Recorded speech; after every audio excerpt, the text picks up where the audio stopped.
कहा कि मेरी खुशबू और मेरी आंखों की ठंडक, एक फरमाया नमाज में है, एक फरमाया बच्चियों औरतों में है। हालांकि रसूल ने कहा सहाबी से, ए तेज ना ले जाना, शीशे हैं अंदर, आप गिने हैं, कहीं टूट ना जाए। औरतों का ख्याल देखो। तो अल्लाह के रसूल कहते हैं कि अच्छा तुम्हें तकलीफ हो रही है, पूरे मजमे के सामने, और अल्लाह का रसूल खुद बेंच बनता है, ऐसे अपने अपने पाँव को यूं ला के खड़ा करते हैं, कहते हैं कि यहाँ पाँव रख के उस पर रखो, यहाँ पाँव रख के रान के ऊपर पाँव रख के अपना, फिर इसके बाद रिकाब पे रखो, फिर उसके बाद चढ़ो।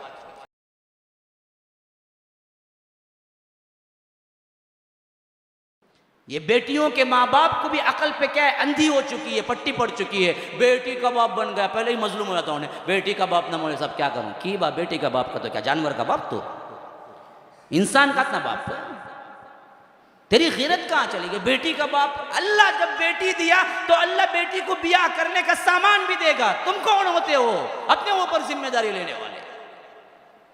बेटियां तो रहमत थी, अगर बेटा ज्यादा रहमत वाला होता तो अल्लाह के रसूल को बेटे देता, अपने महबूब को बेटियां दी। बेटा कोई नहीं, दो बेटे पैदा हुए, वो भी बचपन में इंतकाल हो गया। अल्लाह के रसूल की नस्ल चलती है और क़यामत तक रहती है, तो कौन? बेटा नहीं, बेटी। जन्नत की औरतों की सरदार बनती है तो कौन? बेटा, बेटी। चारों बेटियां ईमान की हालत पाई, कोई बेटा ईमान की हालत नहीं पाया, कोई बेटा बालिग नहीं हुआ अल्लाह के रसूल का। चारों बेटियां बालिग हुई, शादियां हुई, और अल्लाह के रसूल ने कहा कि मेरी खुशबू और मेरी आंखों की ठंडक, एक फरमाया नमाज में है, एक फरमाया बच्चियों औरतों में है। इतनी मोहब्बत भी औरतों को अल्लाह के रसूल सल्लल्लाहु अलैहि वसल्लम ने बेवाओं से निकाह किया, जिनकी शादियां एक एक दो दो हो चुके थे, उनसे भी निकाह किया। हजरत खतीजा से निकाह किया, पहला निकाह अपना 25 साल नौजवान, 25 साल नौजवान, अपना पहला निकाह। हजरत खतीजा का तीसरा निकाह, वो दो शौहरों को पहले देख चुकी थी और उनसे बच्चे भी थे। और 40 साल की औरत, 40 साल की औरत। आज कोई मुआशरे का फर्द नौजवान पहली शादी अगर कहे बाप से मैं बेवा से करूंगा, बोलेंगे पागल होगा रे तू, दीवाना तू, तुझे क्या नहीं मिलते लड़के? लाख को खड़ा तुम देख कितने लड़कियां, लेकिन दीवाना होगा, बेवा से करता कहते। साइकियाट्रिस्ट करने बुला जाना तुझे, क्यों जी? क्यों इतनी हिकारत? बेवा, इतनी हिकारत अल्लाह के रसूल सल्लल्लाहु अलैहि वसल्लम की है। जितने की ये सब बेवाएं थी या मुतल्लका थी, इनकी इज्जत के लिए किया, मुआशरे में इनके लिए किया कि लोग इन्हें हकीर न समझें। एक एक को जिस तरह कांच संभालता है बंदा, शीशा, इस तरह संभाला, संभाल के दिखाया। हाँ, एक मर्तबा उम्महातुल मोमिनीन अपने अपने हौजज बोलते हैं, जो ऊंट के ऊपर एक कमरा जैसा लकड़ी का बनाते हैं, जिसके अंदर औरतों को बिठाते हैं, हौजज इसमें बैठे हुए थे। और जो ऊंट को चलाने वाला होता है ना, ये बाज अलग अलग नगमे आते हैं, वो अगर पढ़ते हैं तो घोड़ों को पढ़ते हैं तो अलग नगमे हैं, वो पढ़ते हैं तो घोड़े स्पीड जाते हैं। अगर इसी तरह ऊंट को पढ़ते हैं तो ऊंट स्पीड जाते हैं। वो उनको मालूम होता है, जो घोड़े बान होते हैं, जो आकर सतरबान होते हैं, जो आकर घोड़ा चलाने वाले या ऊंट चलाने, उनको मालूम होता है। तो एक सहाबी थे जिसमें माहिर थे, और वो ऊंट का वो नगमा जानते थे कि जब पड़े तो ऊंट तेज हो जाए जल्दी पहुंचने के लिए सफर। जब सफर में थे और उम्महातुल मोमिनीन पीछे होदज में थी, ऊपर कमरा जैसा बना हुआ होता है ऊंट के ऊपर, होदज में थी, वहां पर अंदर बैठी हुई थी और पर्दा पड़ा हुआ था, और ये नगमा पढ़ रहे थे। और नगमा पढ़ते पढ़ते ऊंट थोड़ा तेज होने लगे, तो अंदर क्या है, तकलीफ होगी ना औरत को, औरत तो नाजुक है। अल्लाह के रसूल ने कहा शीशे हैं, शीशे।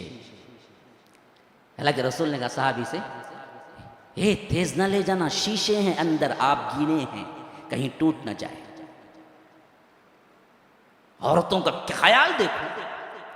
कहा सहाबी से कि तुम ना पढ़ो वो, इससे ऊंट तेज हो जाए, शीशे हैं, आप गिने हैं, इन्हीं तकलीफ ना दो। इन्हीं तकलीफ न दो। हजरत सफिया एक यहूदी खानदान की जब लड़ाई में आती हैं तो अल्लाह के रसूल शादी करते हैं।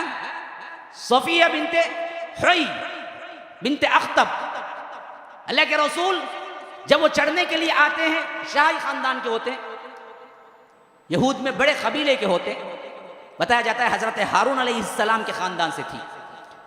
तो अल्लाह के रसूल जब अपनी बीवी बनाते हैं, मुसलमान हो चुकी होती हैं, तो अल्लाह के रसूल जब इन्हीं चढ़ने के लिए, ऊपर चढ़ने के लिए मुश्किल होती है, मैंने जो बताया था रिकाब पे पांव रख के चढ़ना, तो अल्लाह के रसूल कहते हैं कि अच्छा तुम्हें तकलीफ हो रही है, पूरे मजमे के सामने, और अल्लाह का रसूल खुद बेंच बनता है, ऐसे अपने अपने पांव को यूं ला के खड़ा करते हैं, कहते हैं कि यहां पांव रख के उस पर रखो, यहां पांव रख के रान के ऊपर पांव रख के अपना, फिर इसके बाद रिकाब पे रखो, फिर उसके बाद चढ़ो, पूरे मजमे के सामने।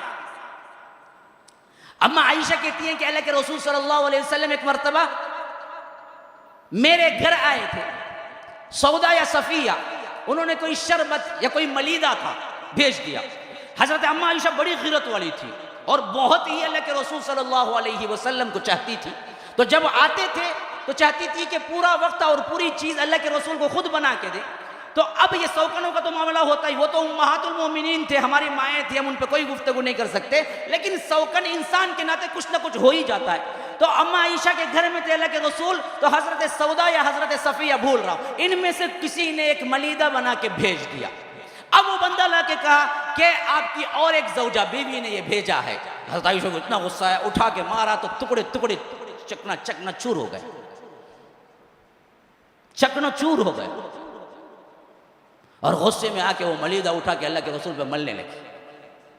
अल्लाह के रसूल बैठे मुस्कुराते रहे। जब गुस्सा जरा ठंडा हुआ तो ले आने वाले को कहा कि तेरी माँ जरा गुस्से में आ गई, चले जा, बाद में फिर आप बैठ के वो टुकड़े चुने, एक एक आप बैठ के टुकड़े चुने। फिर कहा कि फिर कभी तुम बनाओ मलीदा तो उनको भी दे के भेज दो, पाप उनका क्या है, बर्तन भी टूट चुका है। कोई लफ्ज नहीं बोला। हम होते तो क्या करी तू हैं? हमारे पास हमने क्या समझा है, सिर्फ मर्द बोले तो क्या है, रौब झाड़ना।